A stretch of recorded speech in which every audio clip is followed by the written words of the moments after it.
Dans cette séquence, je vais introduire ce qu'on appelle la notion d'intervalle. Donc au départ, voilà, ça repose sur une inégalité. Par exemple, entre 2 et 5. Que signifie cette double inégalité? Ça veut dire qu'on veut représenter tous les nombres qu'il y a entre 2 et 5. Vous avez 2, 3, 4, 5. Parce que la double barre, on accepte les 2 et le 5. Maintenant, on a aussi 2,5. On a aussi 3,14. On a pi aussi qui est entre les deux. Tous les nombres entre 2 et 5 qu'on va représenter sur un axe gradué. Donc 2, 3, 4, 5. Bien entendu, on a 6 après, 1 avant. Nous, ici, on est limité entre 2 et 5. On va donc établir les limites ici. Pour spécifier qu'on choisit tous les nombres entre 2 et 5, je vais hachurer entre les deux.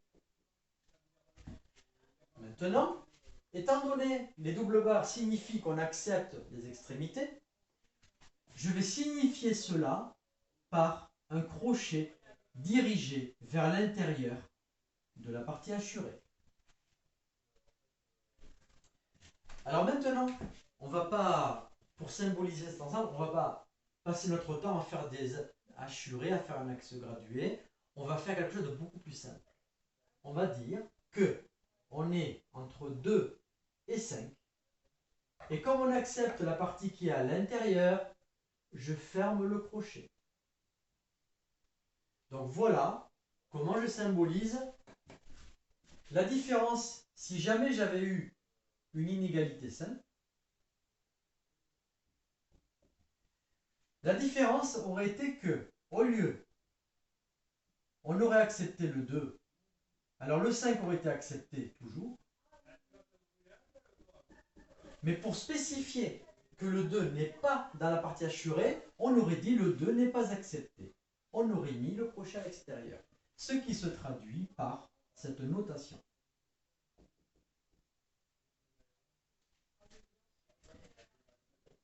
Maintenant, d'autres cas de figure vont, vous allez avoir par exemple ce symbole. Il n'y a plus qu'une inégalité. Dans ce symbole, qu'est-ce que ça signifie? Si x est plus petit que 7. Ça veut dire que on va s'intéresser à tous les nombres qui sont plus petits que 7. Donc là, je fais un trait. Tous les nombres plus petits que 7, je vais colorier toute la partie de gauche. Le 7 n'est pas accepté, donc là, comme il n'est pas accepté, je le rejette. Alors attention, quand je vais à gauche, je continue, mais ça va aller à l'infini. Donc là, évidemment, c'est positif. Là, j'ai 6, 5, 4, 3, 2, 1, 0. Après, j'aurai moins 1. Et après, j'aurai moins 2, moins 3, etc. Donc là, on va aller vers moins l'infini à gauche. L'infini, c'est quelque chose qu'on ne peut jamais atteindre. Donc, on va spécifier, comme ça, on va notifier que le 6, on le refuse. Mais le moins l'infini, comme on ne peut jamais l'atteindre, on mettra le crochet à l'extérieur. Donc pour l'infini, les crochets seront toujours à l'extérieur. Un deuxième cas de figure, maintenant, admettons que j'écrive comme ça. Pardon. Bon. Qu'est-ce que ça veut dire? Ça veut dire que ici, x était plus petit que 7. Et bien cette fois, x est plus grand que 3. Alors, il y a une inversion. Vous pouvez très bien retourner les choses et écrire comme ça. Au lieu d'avoir l'inégalité comme ça, vous l'aurez de dos. Mais la signification est la même. Ça veut dire que là, j'ai 3 et je vais colorier tous les nombres plus grands que 3. Le 3, cette fois, je l'accepte. Et ensuite, là, je vais vers plus l'infini. Donc, le symbole, parce qu'après, je vais que vers des nombres positifs. Donc 3 plus l'infini. Voilà comment est-ce qu'on définit un intervalle.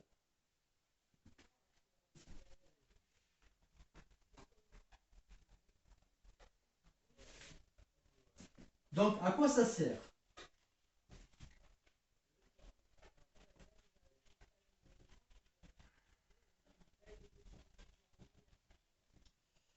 Quand vous allez résoudre des inéquations, si vous dites par exemple x est plus petit que 7, il faudra savoir exprimer l'ensemble. Donc, il faudra savoir exprimer que x appartient à l'ensemble moins l'infini 7.